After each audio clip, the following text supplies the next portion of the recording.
Bapak, Ibu, jemaat simpatisan, selamat pagi dan selamat beribadah di GKI Gading Indah. Senang sekali kami MJ di GKI Gading Indah pagi ini dapat beribadah bersama-sama dengan Bapak, Ibu, saudara, serta hadirin sekalian. Bersama ini pula kami sampaikan beberapa poin penekanan warta sebagai berikut. Yang pertama, peneguhan dan pemberkatan pernikahan.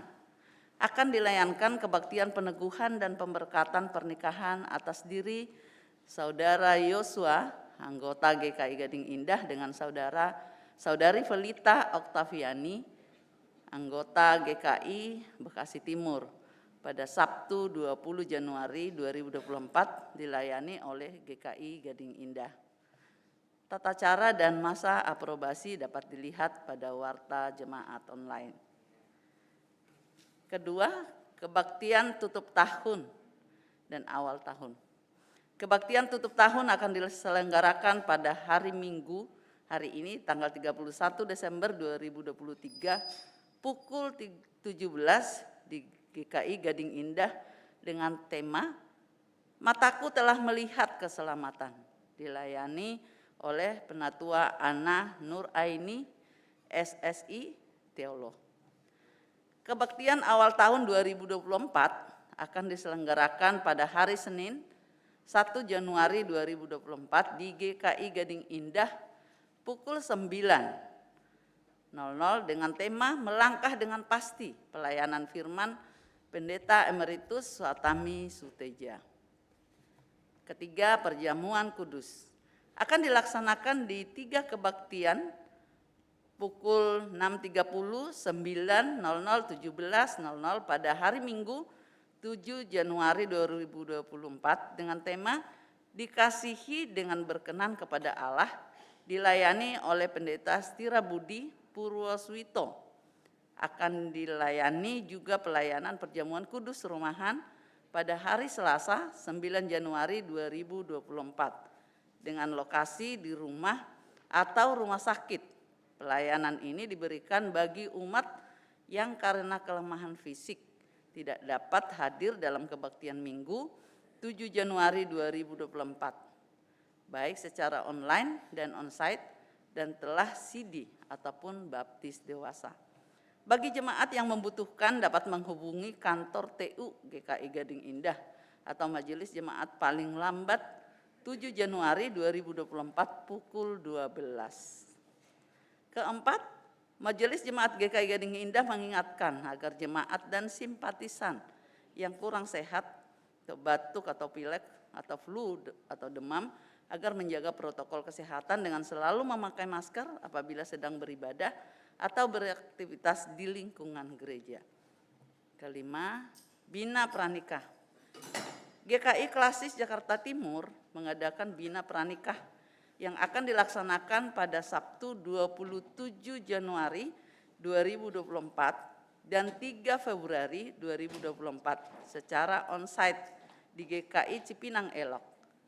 Pendaftaran paling lambat 20 Januari 2024 dapat menghubungi TU GKI Cipinang Elok di 0812 9521 0947. Ada jam kerja. GKI Gunung Sahari mengadakan Bina Pranikah yang akan diadakan pada Sabtu 17 Februari 2024, Februari 2 Maret, 9 Maret 2024 secara online melalui Zoom meeting. Informasi lebih lanjut dapat dilihat pada warta jemaat online. Demikian pokok warta hari ini. Kebaktian hari ini dengan tema Mataku Telah Melihat Keselamatan akan dipimpin oleh Penatua Ana Nur Aini. Jemaat dipersilahkan untuk bersaat teduh sejenak sebelum ibadah dimulai.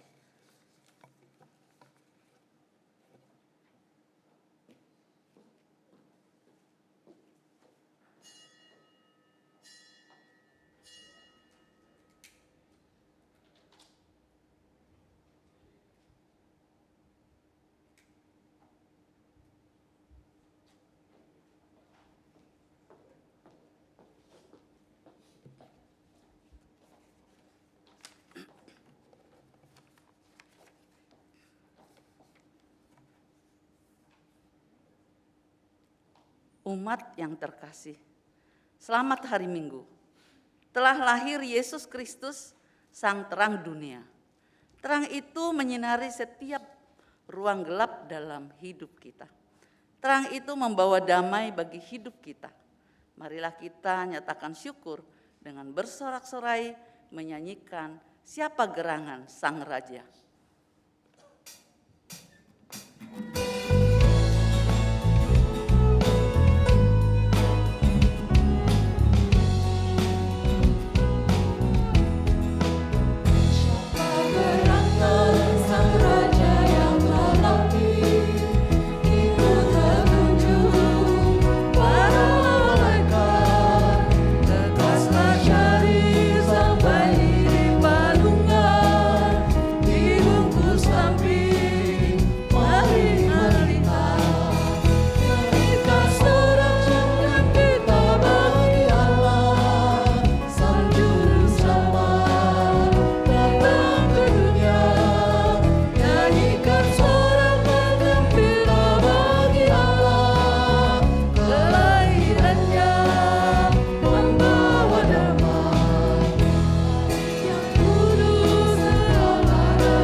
Ibu Bapak dan saudara-saudari yang terkasih di dalam Tuhan, pertolongan kita adalah dalam nama Tuhan yang menjadikan langit dan bumi.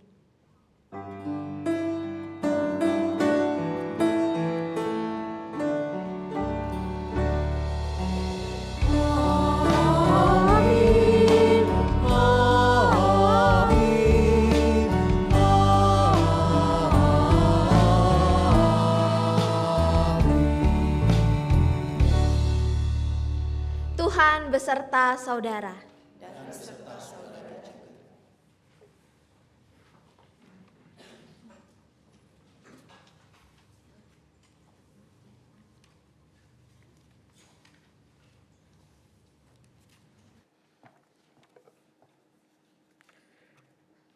Umat yang terkasih, di dalam keadaan gelap, mata kita memiliki terbatasan untuk melihat.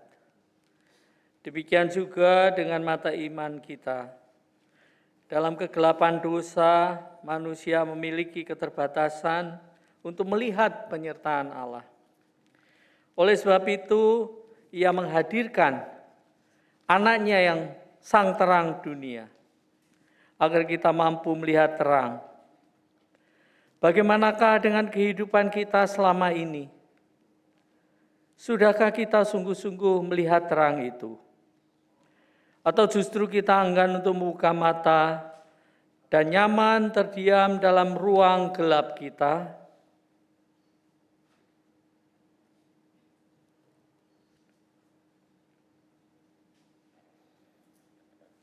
Mari kita berdoa. Ya Allah, Sang Terang, terkadang kami telah menjalani hidup ini. Kegelapan dosa terkadang membuat kami berlari menjauh dari-Mu. Kegelapan membuat kami gagal melihat Tuhan dalam keseharian kami. Bahkan cahaya pengharapan dalam diri kami nyaris padam. Ampuni dan kasihanilah kami atas kegagalan kami melihat keselamatan yang telah Engkau berikan. Bukalah mata hati dan telinga kami untuk menghayati kehadiran anak-Mu yang membawa terang dan pengharapan. Ya Tuhan, kasihanilah kami dan terangilah seluruh hidup kami. Di dalam nama Tuhan Yesus Kristus kami telah berdoa. Amin.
Bagi setiap kita yang telah mengaku dosa di hadapan Allah, dengarkanlah berita anugerah dari 2 Timotius 1 ayatnya yang ke-9 sampai 10 yang berbunyi demikian. Dialah yang menyelamatkan kita dan memanggil kita dengan panggilan kudus, bukan berdasarkan perbuatan kita, melainkan berdasarkan maksud dan anugerahnya sendiri, yang telah dikaruniakan kepada kita dalam Kristus Yesus sebelum permulaan zaman dan sekarang dinyatakan oleh penampakan juru selamat kita, Yesus Kristus, yang melalui Injil telah mematahkan kuasa maut dan mendatangkan hidup yang tidak dapat binasa. Di dalam Kristus engkau telah diampuni. Di dalam Kristus engkau pun telah diampuni. Damai Kristus bagimu. Damai Kristus bagimu juga.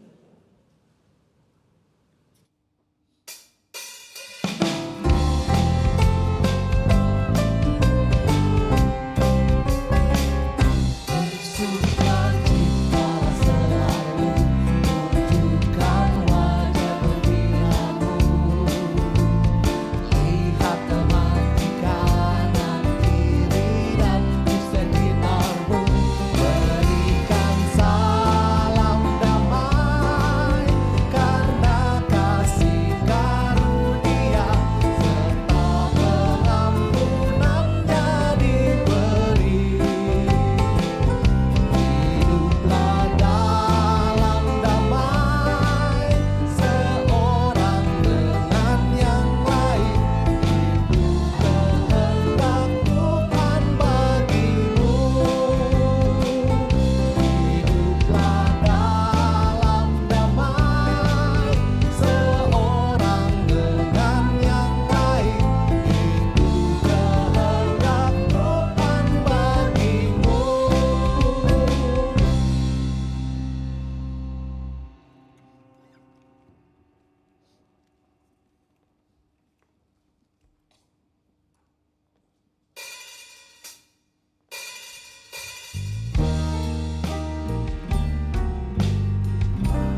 Mari kita menaikkan doa kita untuk mempersiapkan hati dan pikiran kita membaca dan merenungkan firman Tuhan. Kita berdoa. Ya Allah Bapa di dalam surga, kami mengucap syukur Tuhan atas pemeliharaanmu di dalam kehidupan kami. Atas anugerah nafas yang Engkau berikan sehingga kami boleh berada di tempat ini, memuji dan memuliakan nama Tuhan, serta untuk mendengarkan ya Tuhan, firman Tuhan dan merenungkannya. Karena kami percaya di dalam kehidupan kami, ketika kami menghadapi kegelapan, firman-Mu yang menguatkan dan menopang serta menghibur kami. Firman-Mu yang mengingatkan bahwa kami punya Allah Sang Immanuel, Allah yang beserta dan hadir di tengah-tengah kami, Allah yang bersama dalam setiap pergumulan dan persoalan yang kami hadapi. Karena itu ya Tuhan, kami mau datang dengan kerendahan hati, dengan pikiran yang terbuka. Kiranya kami dapat menemukan pesan firman Tuhan dalam kehidupan kami melalui pertolongan Roh Kudus yang menuntun dan membimbing kami. Bersabdalah ya Allah, kami siap membuka hati dan pikiran kami. Dalam nama Tuhan Yesus Kristus kami memohon. Amin.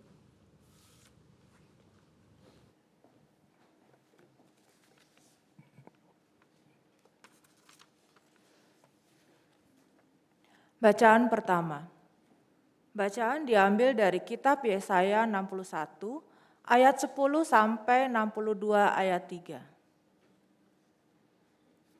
Yesaya 61 ayat 10 sampai 62 ayat 3. Aku bersukaria di dalam Tuhan, jiwaku bersorak-sorai di dalam Allahku. Sebab ia mengenakan pakaian keselamatan kepadaku dan menyelubungi aku dengan jubah kebenaran. Seperti pengantin laki-laki yang mengenakan perhiasan kepala dan seperti pengantin perempuan yang memakai perhiasannya. Sebab seperti bumi mengeluarkan tumbuh-tumbuhan dan seperti kebun menumbuhkan benih yang ditaburkan, demikianlah Tuhan Allah akan menumbuhkan kebenaran dan puji-pujian di depan semua bangsa-bangsa. Demi Sion, aku tidak akan diam, dan demi Yerusalem, aku tidak akan tinggal tenang, sampai kebenarannya bersinar seperti cahaya, dan keselamatannya menyala seperti suluh. Bangsa-bangsa akan melihat kebenaranmu, dan semua raja akan melihat kemuliaanmu. Orang akan menyebut engkau dengan nama baru yang akan ditentukan oleh Tuhan sendiri. Engkau akan menjadi mahkota keagungan di tangan Tuhan dan serban kerajaan di tangan Allahmu. Demikianlah sabda Tuhan. Pujilah Tuhan yang keagungannya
Pembacaan kedua dari surat Galatia 4 ayat 4-7.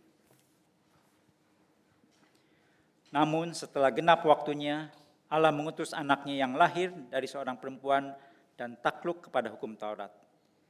Ia diutus untuk menebus mereka yang takluk kepada hukum Taurat, supaya kita diterima menjadi anak. Karena kamu adalah anak, Allah telah menyuruh roh anaknya ke dalam hati kita, yang berseru, Ya Aba, Ya Bapa. Jadi kamu bukan lagi hamba, melainkan anak. Jikalau kamu anak, kamu juga ahli-ahli waris oleh perbuatan Allah. Demikianlah sabda Tuhan. Syukur kepada Allah.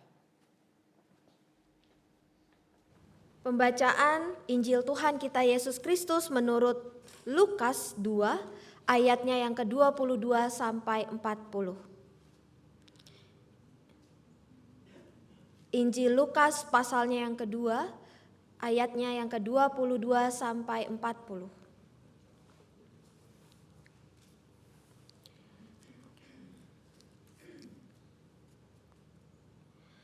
Lalu ketika tiba waktu penahiran mereka menurut hukum Musa, mereka membawa dia ke Yerusalem untuk menyerahkannya kepada Tuhan. Seperti ada tertulis di dalam hukum Tuhan, semua anak laki-laki sulung harus dikuduskan bagi Tuhan. Dan untuk mempersembahkan kurban menurut apa yang difirmankan dalam hukum Tuhan, yaitu sepasang burung tekukur atau 2 ekor anak burung merpati. Adalah di Yerusalem seorang bernama Simeon. Ia seorang yang benar dan saleh yang menantikan penghiburan bagi Israel, dan Roh Kudus ada di atasnya. Kepadanya telah dinyatakan oleh Roh Kudus bahwa ia tidak akan mati sebelum ia melihat Mesias dari Tuhan. Ia datang ke bait Allah oleh Roh Kudus. Ketika Yesus, anak itu, dibawa masuk oleh orang tuanya untuk melakukan kepadanya apa yang ditentukan hukum Taurat, ia menyambut anak itu dan menggendongnya sambil memuji Allah, katanya, "Sekarang Tuhan, biarkanlah hamba-Mu ini pergi dalam damai, sesuai dengan firman-Mu. Sebab mataku telah melihat keselamatan yang datang dari-Mu, yang telah Engkau sediakan di hadapan segala bangsa, yaitu terang yang menjadi penyataanmu bagi bangsa-bangsa lain dan menjadi kemuliaan bagi umatmu Israel." Ayah dan ibunya heran akan segala sesuatu yang dikatakan tentang dia. Lalu Simeon memberkati mereka dan berkata kepada Maria, ibu anak itu, "Sesungguhnya anak ini ditentukan untuk menjatuhkan dan membangkitkan banyak orang di Israel, dan untuk menjadi suatu tanda yang menimbulkan perbantahan, supaya menjadi nyata pikiran hati banyak orang. Suatu pedang juga akan menembus jiwamu sendiri." Ada pula seorang nabia bernama Hana, anak perempuan Fanuel dari suku Asher. Sesudah kawin, ia hidup bersama suaminya 7 tahun lamanya. Lalu menjanda sampai berumur 84 tahun. Ia tidak pernah meninggalkan bait Allah dan siang malam beribadah dengan berpuasa dan berdoa. Pada saat itu juga ia mendekat dan mengucap syukur kepada Allah. Ia berbicara tentang anak itu kepada semua orang yang menantikan pembebasan untuk Yerusalem. Setelah selesai semua yang harus dilakukan menurut hukum Taurat, kembalilah mereka ke Galilea, ke kota mereka, Nazaret. Anak itu bertambah besar dan menjadi kuat, penuh hikmat, dan anugerah Allah ada padanya. Demikianlah Injil Tuhan Yesus Kristus. Berbahagialah mereka yang mendengarkan firman Allah dan yang memeliharanya. Haleluya. Haleluya, haleluya, haleluya, haleluya, haleluya,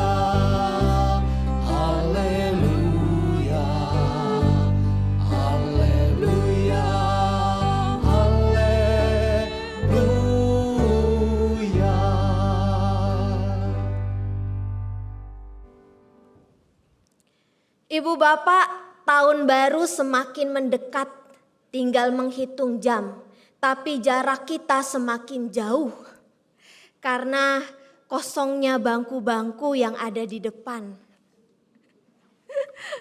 Selamat pagi Ibu Bapak dan saudara-saudari yang dikasihi Tuhan. Tema kita pada pagi hari ini adalah mataku telah melihat keselamatan. Berbicara tentang mata, saya teringat, bukan narsis, tapi teringat dengan nama saya sendiri. Karena arti nama saya Ibu Bapak Ana Nuraini adalah saya cahaya mata, ya. Harapan ayah saya ketika memberikan nama ini adalah supaya saya dapat menjadi cahaya mata bagi setiap orang, ya. Bahwa kehidupan yang saya bawa memberikan terang bagi sesama. Kedengarannya dan memang artinya bagus saya akui, namun namanya juga sebuah nama. Ananya, sayanya, tetaplah seorang manusia biasa. Ketika menghadapi realita kehidupan, di mana ada kekecewaan, ada ekspektasi yang tidak sesuai dengan harapan, tersakiti, pernah merasakan terpinggirkan, diabaikan, dan pergumulan lainnya, itu semua bisa membuat cahaya itu redup. Sehingga memandang kehidupan dengan pesimis. Dan bukan hanya saya, dan mungkin kita semua yang hadir di tempat ini maupun yang mengikuti melalui YouTube. Ketika kehidupan menghantam kita punya sudut pandang atau melihat kehidupan dengan pesimis. Seolah-olah tidak ada yang baik yang terjadi di dalam kehidupan kita. Dan membuat kita kemudian bertanya-tanya, di mana keselamatan Allah? Di mana Tuhan? Di mana kebaikan Allah?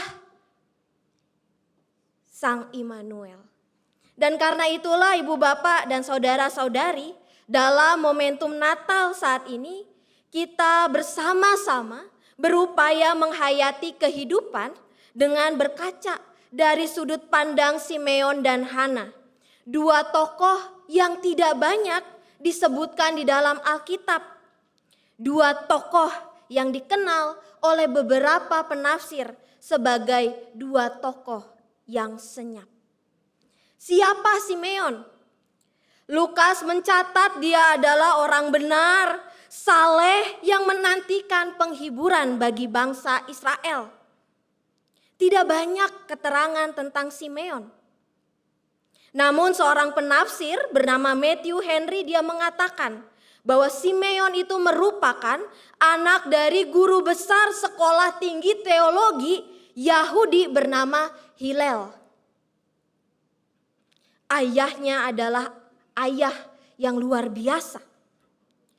Dan kalau melihat bahwa ia memiliki seorang ayah yang luar biasa, maka Simeon bukan orang sembarangan.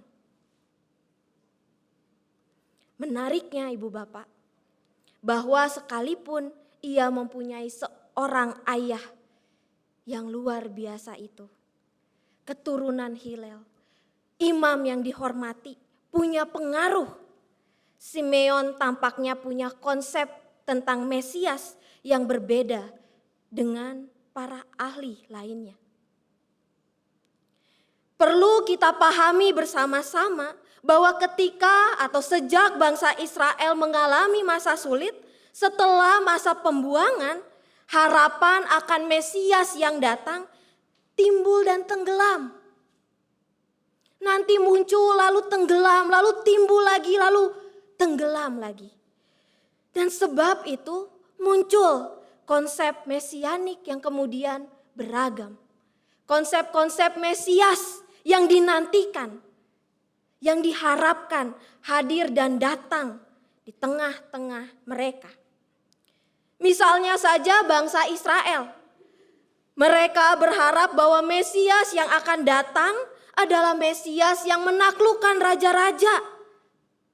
Bahwa pengaruh Sang Mesias akan sampai ke seluruh dunia dengan kekuasaan, dengan kekuatannya, powerful dan penuh dikdaya. Bangsa Israel dengan hadirnya Sang Mesias akan menjadi penentu bagi seluruh dunia. Sang Mesias yang memimpin dan berkuasa atas segala yang ada di bumi. Namun, ada sosok Mesias yang lain yang tidak sepowerful sosok Mesias yang dinantikan oleh bangsa Israel. Tetapi sosok yang hadir, yang kerajaannya disebut Raja Damai. Mesias yang tidak hadir membuat bangsa Israel berjaya dan penuh kekuatan dan kedikdayaan. Tetapi ia adalah Mesias yang hadir bersama dengan kerapuhan umat. Menjalani kehidupan yang sulit. Ia Mesias yang hadir tidak menjadi raja bagi bangsa Israel. Tetapi ia adalah Mesias yang menyatu dengan kerapuhan manusia, menemani, menjalani kehidupan yang sulit. Dan itulah konsep mesianis yang dipegang oleh Simeon. Dan konsep mesianis yang demikian bukanlah yang didambakan oleh bangsa Israel. Dan oleh karena itu, betapapun besar pengaruh ayahnya, dikenalnya Simeon, ia dipinggirkan. Ibu, bapak, dan saudara-saudari, saya menemukan sebuah fakta bahwa Simeon adalah seorang teolog yang terpinggirkan. Tetapi dia punya kesungguhan hidup, menghayati keyakinannya dengan serius sampai masa tuanya. Membayangkan menjadi Simeon, sosok dari keluarga yang berpengaruh di Israel, dan karena pandangannya tidak populer, pilihannya, tindakannya yang diambil oleh dirinya, membuat ia kemudian menjadi tokoh yang senyap. Simeon mengalami penderitaan, namun ia tidak kehilangan komitmen, kesetiaan. Ia tetap berpegang teguh pada apa yang ia yakini. Keyakinan yang berakar bahwa Allah hadir di tengah-tengah umat. Dan ketika Allah hadir di tengah-tengah manusia, maka ada damai sejahtera. Dan konsep itulah yang kita kenal sebagai Immanuel. Bukan Allah yang powerful dan penuh dikdaya, tetapi Allah yang hadir menjadi manusia, sama masuk ke dalam penderitaan manusia, menyertai, mendampingi. Dan inilah penghiburan yang dinanti-nantikan oleh Simeon. Dan Simeon yang tua berjumpa dengan bayi Yesus. Matanya melihat perjumpaan itu dan berkata, "Mataku telah melihat keselamatan yang datang daripadamu." Seorang penulis bernama Leroy Ames pernah mengatakan, "Jadilah seorang yang melihat lebih banyak daripada orang lain, yang melihat lebih jauh daripada yang dilihat orang lain, dan melihat sebelum orang lain melihat." Simeon melihat lebih jauh dari apa yang dilihat orang lain. Ia melihat jauh ke depan karya dan tugas sang anak yang ada di pangkuannya. Ia melihat keselamatan telah datang dan bukan hanya untuk dirinya sendiri, melainkan bagi segala bangsa. Simeon juga melihat sebelum orang lain melihat bahwa bayi yang datang, bayi yang dilihatnya, yang kini dan saat itu tidak berdaya, namun ia akan menjadi besar, menjadi terang bagi bangsa-bangsa. Sang Anak adalah Immanuel yang hadir di tengah penderitaan manusia. Ibu bapa dan saudara-saudari, apa yang membuat Simeon dapat melihat keselamatan dari bayi Yesus? Di antara banyaknya orang yang datang ke bait Allah, bagaimana mungkin matanya bisa tertuju kepada Yesus? Dan tepat, gak salah anak, gak salah tunjuk. Karena ia dekat pada Allah. Kesetiaannya membuat ia memiliki mata yang mampu melihat lebih dalam, mengenali keselamatan dari kebanyakan orang saat itu. Lalu bagaimana dengan Hana? Hana dikenal sebagai nabiah, usianya sudah 84 tahun, pernah menikah dan berkeluarga, hidup bersama suami selama 7 tahun, selebihnya hidup menjanda. Hidup sebagai janda pada masa itu bukanlah hidup yang mudah. Menderita karena tidak ada yang menjamin dan menopang. Dan itulah kehidupan janda. Berpuluh tahun ia mengalami kesedihan, kesulitan. Tetapi yang menarik, ia tidak pernah berhenti berharap.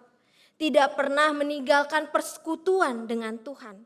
Bahkan ia tidak pernah meninggalkan bait Allah.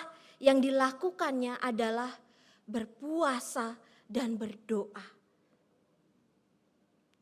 Lukas mau menyampaikan bahwa Hana siang dan malam berdoa, setia pada apa yang dipegang dan diyakininya. Ibu bapak dan saudara-saudari yang dikasihi Tuhan, baik Simeon maupun Hana adalah orang yang mengenal kesedihan, mengenal penderitaan. Kedua orang tua sudah lanjut usianya. Namun kesedihan yang mereka jalani, yang mereka alami ternyata tidak membuat mereka menjalani kehidupan dengan kesedihan. Kesedihan dapat membuat kita menjadi keras. Kesedihan dapat pula membuat kita menjadi pribadi yang pahit. Kesedihan sanggup membuat kita menjadi orang yang mudah marah, tersinggung, penuh dengan kekecewaan, seolah-olah di dalam diri ada begitu banyak sumbu yang terkena api sedikit bisa langsung meledak. Kesedihan mampu melenyapkan iman kita. Namun kesedihan, kesulitan juga dapat membuat kita menjadi lebih kuat, lebih sabar, tabah, punya daya tahan di dalam untuk menghadapi segala tantangan. Lebih lembut, lebih baik, lebih berempati, dan makin kuat di dalam iman. Dan itulah respon yang dipilih oleh Simeon dan Hana dalam menghadapi kesedihan dan tantangan dalam hidupnya. Tidak bersedih melainkan berpegang pada pengharapan akan janji keselamatan Allah yang mereka percaya dan yakini akan digenapi dan hadir dalam rupa Yesus.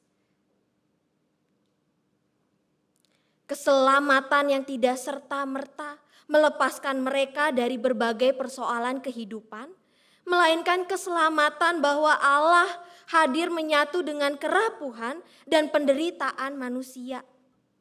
Keselamatan Sang Immanuel, Allah yang beserta.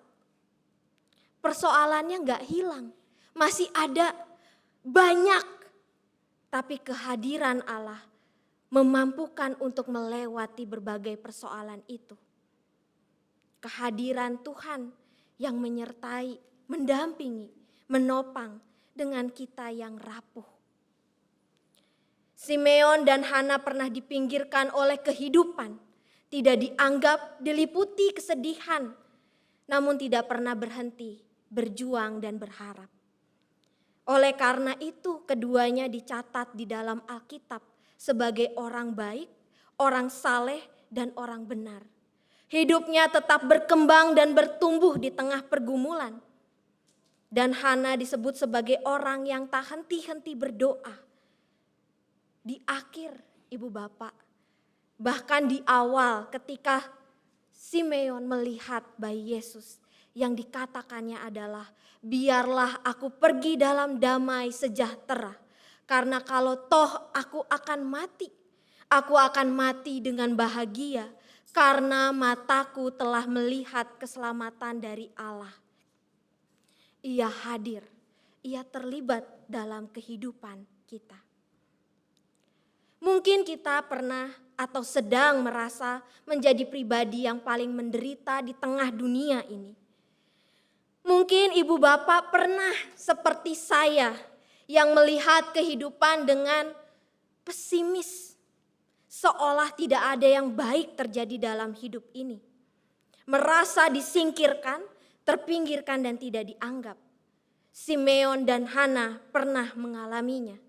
Dan mereka memilih untuk merespon situasi itu dengan tetap berharap dan percaya, tidak kehilangan iman. Mataku telah melihat keselamatan, yaitu melalui Yesus yang hadir menderita bersama dengan kita, menemani kita. Dan siapa yang telah mengenal, melihat Yesus sebagaimana Simeon dan Hana, mereka tidak akan pernah berhenti berjuang dan berdoa. Mereka akan terus hidup bersama Allah yang hadir di tengah kehidupan. Immanuel. Itulah hidup yang dimiliki oleh orang yang pernah berjumpa atau melihat Yesus yang memberikan keselamatan. Pertanyaannya ibu bapak, apakah Anda dan saya sudah sungguh melihat, sudah sungguh berjumpa dengan Yesus? Jika iya, lalu apa indikasi bagi kita yang sudah berjumpa, bertemu dan melihat serta mengenal Yesus? Indikatornya adalah kita akan memiliki perasaan, pikiran, sikap seperti Simeon dan Hana yang hidup percaya, hidup bersyukur, memuji Tuhan, hidup yang sekalipun susah dan menderita, namun tidak merasa ditinggalkan dan dibiarkan sendirian. Dan itulah yang menjadi kekuatan yang luar biasa bagi kehidupan kita yang rapuh dan lemah. Waktu saya praktik ibu bapak, saya adalah angkatan COVID. Sehingga saya waktu lagi varian Omikron yang sangat mengerikan, saya tinggal di gereja. Suatu kali ada jemaat yang ibu dan ayahnya terkena COVID dengan komorbid dan beberapa hari kemudian meninggal. Anaknya adalah anak tunggal. Terguncang, bersedih. Setiap hari yang saya lakukan adalah menemani anak itu pergi ke makam, hanya untuk melihat sebentar lalu pergi dari makam tersebut. Seminggu berlalu, 2 minggu berlalu, sampai si anak mengatakan, kalau papa sama mama dipanggil Tuhan, itu sudah pasti yang terbaik.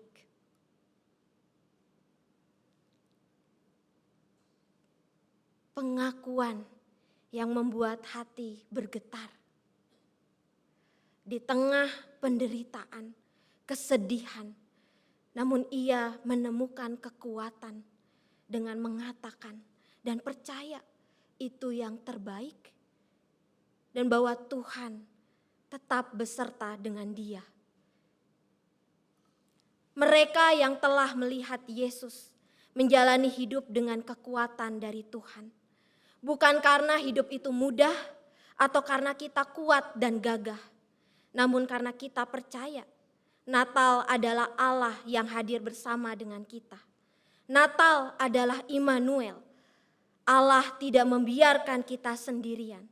Natal bukanlah Allah yang hadir di gedung gereja, melainkan Allah yang hadir di hati kita dalam seluruh kehidupan kita. Kiranya Ibu Bapak, kita punya mata iman yang dapat melihat keselamatan dari Allah dan menjalani kehidupan kita seperti Simeon dan Hana. Dengan percaya, teguh, menjadi orang yang dengan kesungguhan menjalani ibadah. Dan percaya yang menjadi kekuatan bagi kita menghadapi berbagai pergumulan di dalam hidup ini. Tuhan beserta dengan kita. Amin.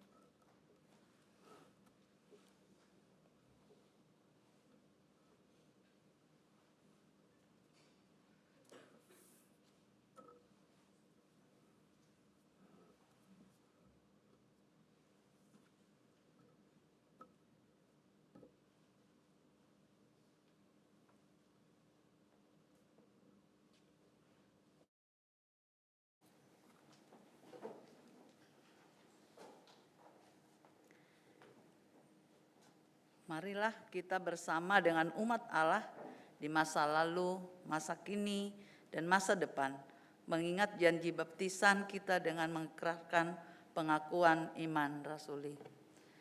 Aku percaya kepada Allah, Bapa yang Maha Kuasa, Khalik langit dan bumi, dan kepada Yesus Kristus, Anaknya yang tunggal Tuhan kita, yang dikandung daripada Roh Kudus, lahir dari darah Maria, yang menderita sengsara di bawah pemerintahan Pontius Pilatus, disalibkan, mati dan dikuburkan, turun ke dalam kerajaan maut.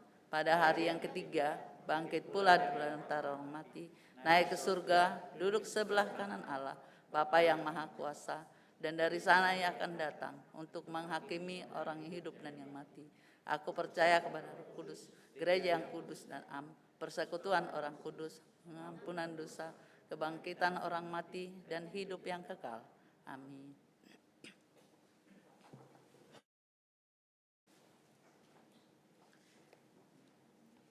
Pada hari Minggu, 7 Januari 2024, kita akan merayakan perjamuan kudus.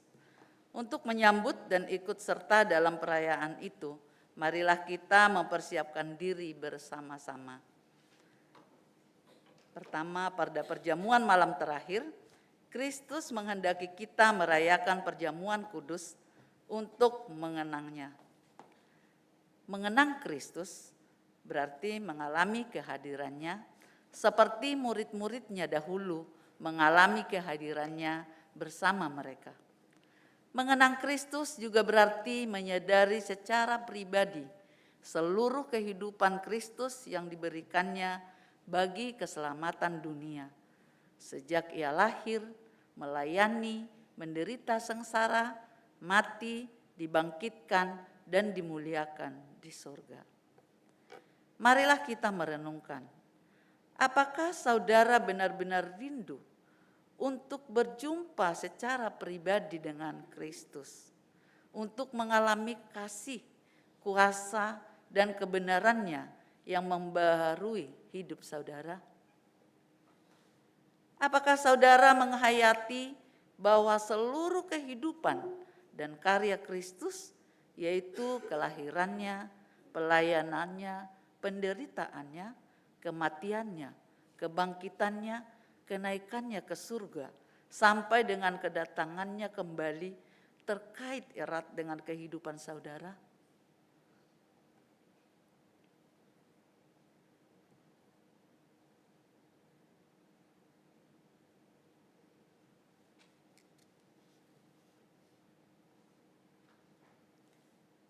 Pada perjamuan malam terakhir, ketika Kristus memecahkan roti dan mengangkat cawan, ia membagikan tubuh dan darahnya sendiri kepada murid-muridnya.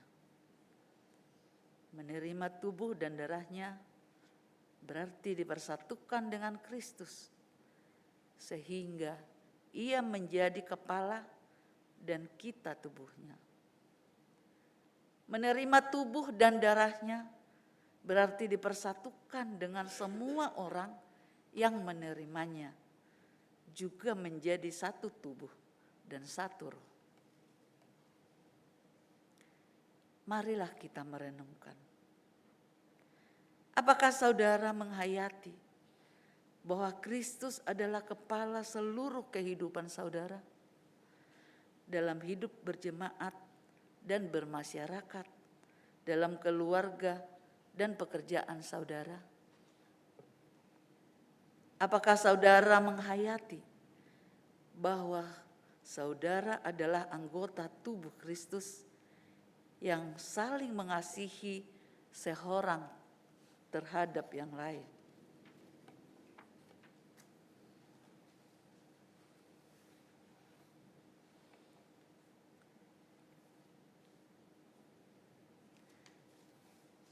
Ketika kita bersatu dengan Kristus, roti hidup yang dipecah-pecahkan bagi dunia ini, kita pun dipersatukan dalam kematian dan kebangkitan Kristus. Dipersatukan dengan Kristus berarti diutus untuk mengosongkan dan menyangkal diri, memikul salib dan mengikut Kristus. Dipersatukan dengan Kristus berarti diutus untuk memberi hidup kita demi keselamatan dunia. Marilah kita merenungkan. Apakah dalam persekutuan dengan Kristus, saudara mau berkorban dan menjadi berkat bagi sesama saudara? Apakah saudara menyadari bahwa sebagai anggota tubuh Kristus di tengah dunia, saudara menjadi mata dan telinga bagi Kristus yang melihat dan mendengarkan, serta peduli terhadap kebutuhan dan masalah sesama saudara? Sudahkah saudara menjadi mulut bagi Kristus yang menyuarakan kebenaran dan keadilan dalam lingkungan saudara? Sudahkah saudara menjadi tangan bagi Kristus yang berkarya memperjuangkan damai sejahtera di muka bumi?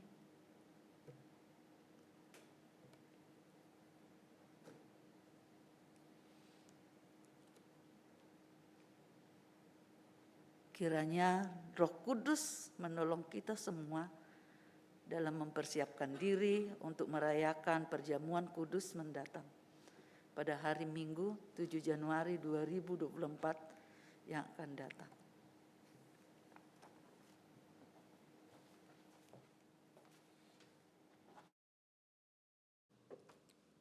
Mari kita menaikkan syafaat-syafaat kita.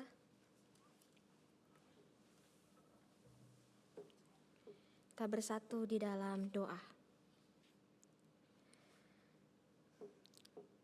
Allah Bapa, seperti Simeon dan Hana, kami juga ingin Tuhan memiliki mata yang dapat melihat keselamatan daripada-Mu. Kami ingin memiliki iman yang terus bertumbuh di tengah berbagai persoalan dan pergumulan hidup.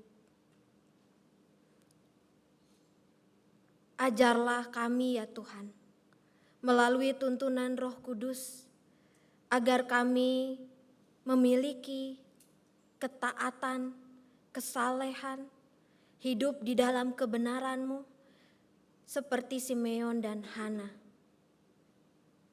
Mampukan kami untuk melihat dunia bukan dengan segala kepahitan, kesedihan, melainkan melihat Engkau yang bersama dengan kami, Engkau yang menopang, menghibur, dan menguatkan kami.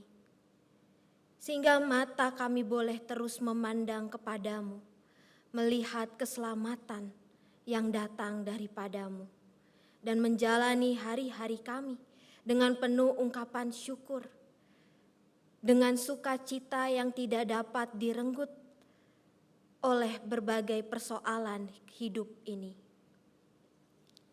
Saat ini ya Tuhan, kami berdoa bagi saudara-saudari kami yang dalam penantian pemulihan. Kiranya rahmat kasih-Mu yang memulihkan, menyempurnakan setiap proses yang harus dijalani, sehingga kesembuhan itu mereka boleh rasakan.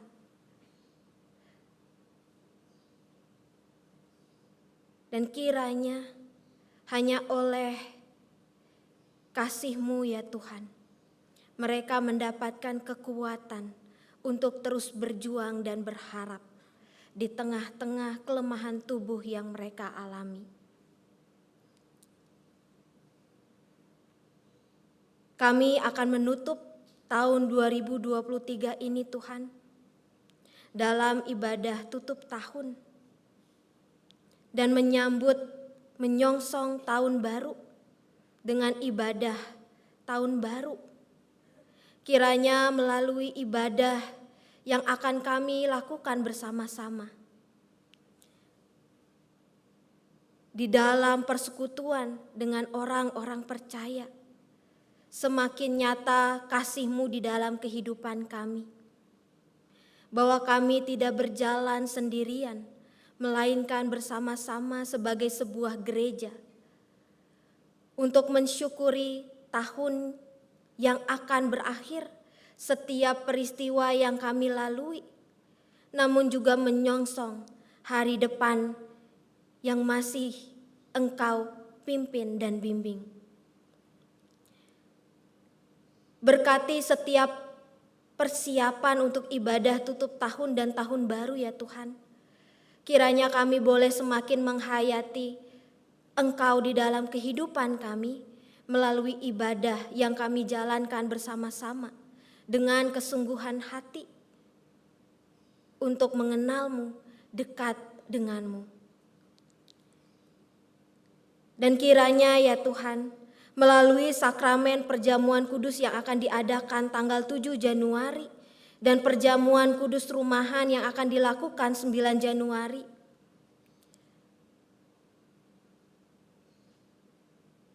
membuat kami dapat semakin menghayati, mengucap syukur akan pengorbanan Tuhan Yesus di kayu salib, sehingga kami beroleh keselamatan dan hidup yang kekal, sehingga kami boleh hidup di dalam hidup yang Engkau berikan yang penuh dengan kedamaian. Biarlah penghayatan kami boleh tampil dalam gaya hidup kami, keseharian kami yang menunjukkan terang, yang membawa damai juga bagi sesama. Di tengah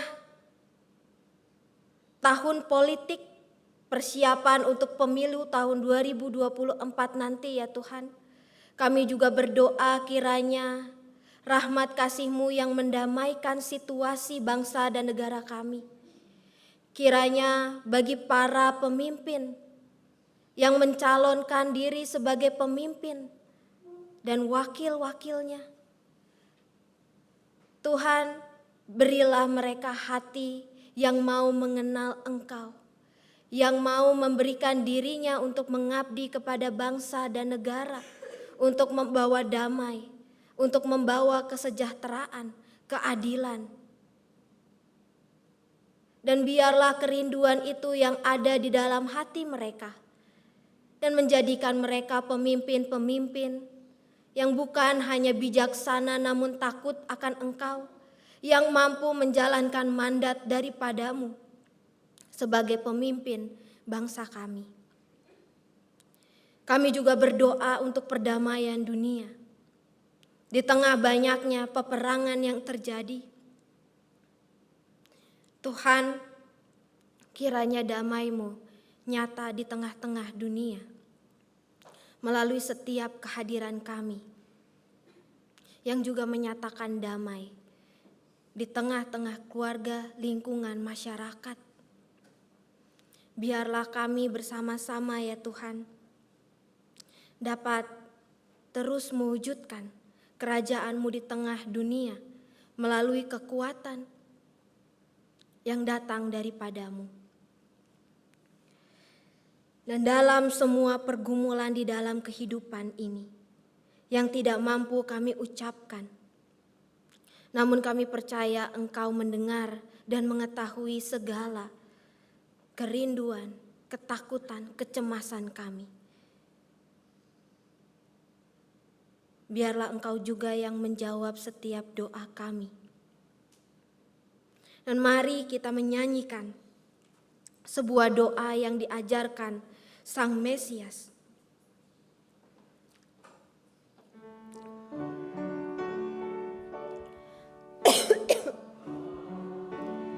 Yang ada di surga,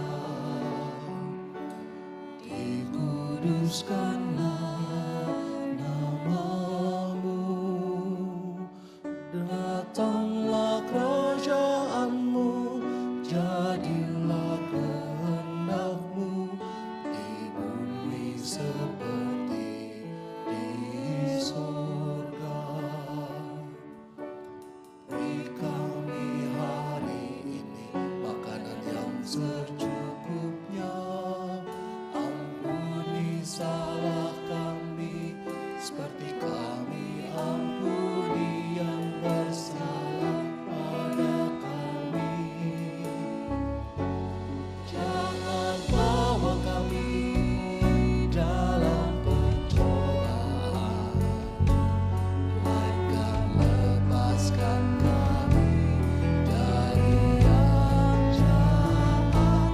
Sebab Kaulah yang punya kerajaan dan kuasa dan kemuliaan sampai selama-lamanya.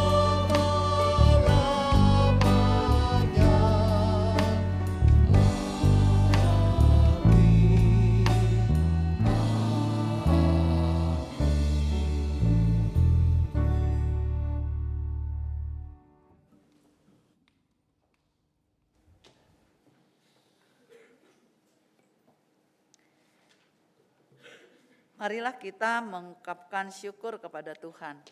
Dari Mazmur 54 ayat 8 menyatakan, dengan rela hati aku akan mempersembahkan kurban kepadamu, bersyukur kepada nama-Mu, sebab Engkau baik ya Tuhan.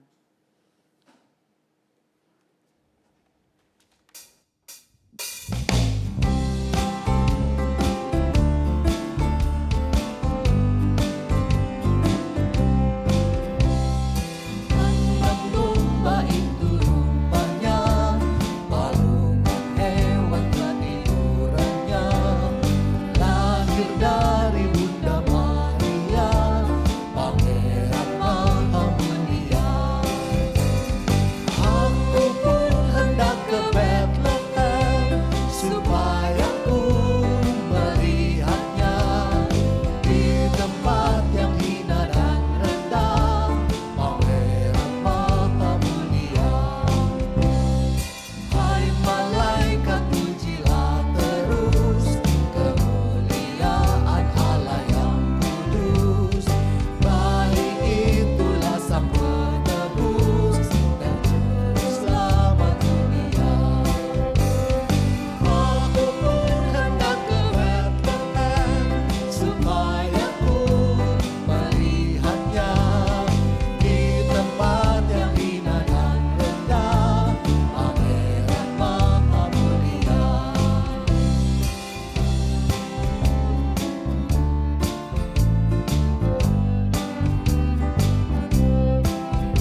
Mari kita berdoa. Ya Allah, kami bersyukur atas cinta kasih-Mu yang nyata lewat banyak hal baik dalam hidup ini. Kami bersyukur atas sang terang yang telah lahir sehingga kami dimampukan untuk menjalani hidup ini seturut firman-Mu. Kini kami membawa persembahan ke hadapan-Mu sebagai ungkapan syukur atas segala kemurahan-Mu bagi kami. Kiranya persembahan ini dapat dikelola dengan baik dan menjadi sarana pekerjaan Allah di tengah dunia ini. Di dalam nama Tuhan Yesus kami berdoa.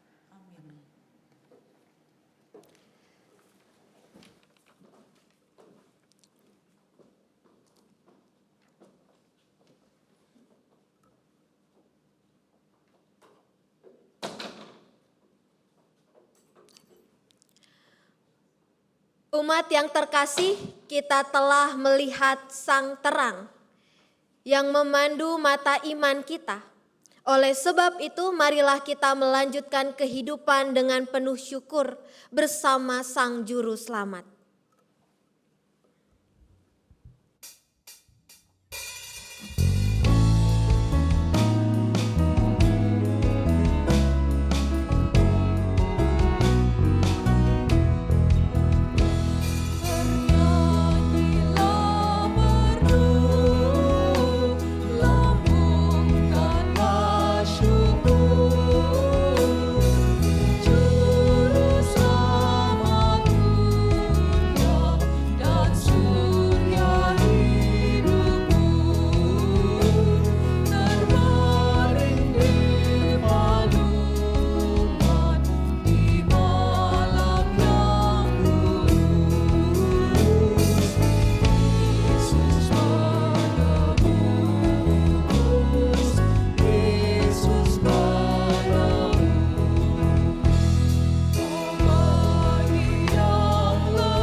Arahkanlah hatimu kepada Tuhan. Jadilah saksi Kristus. Terpujilah Tuhan dan terimalah berkat-Nya. Kiranya kasih Allah Bapa, damai sejahtera Kristus, Sang Juru Selamat, dan penyertaan Roh Kudus menerangimu di sepanjang perjalanan kehidupan dari sekarang sampai selamanya. Haleluya, amin.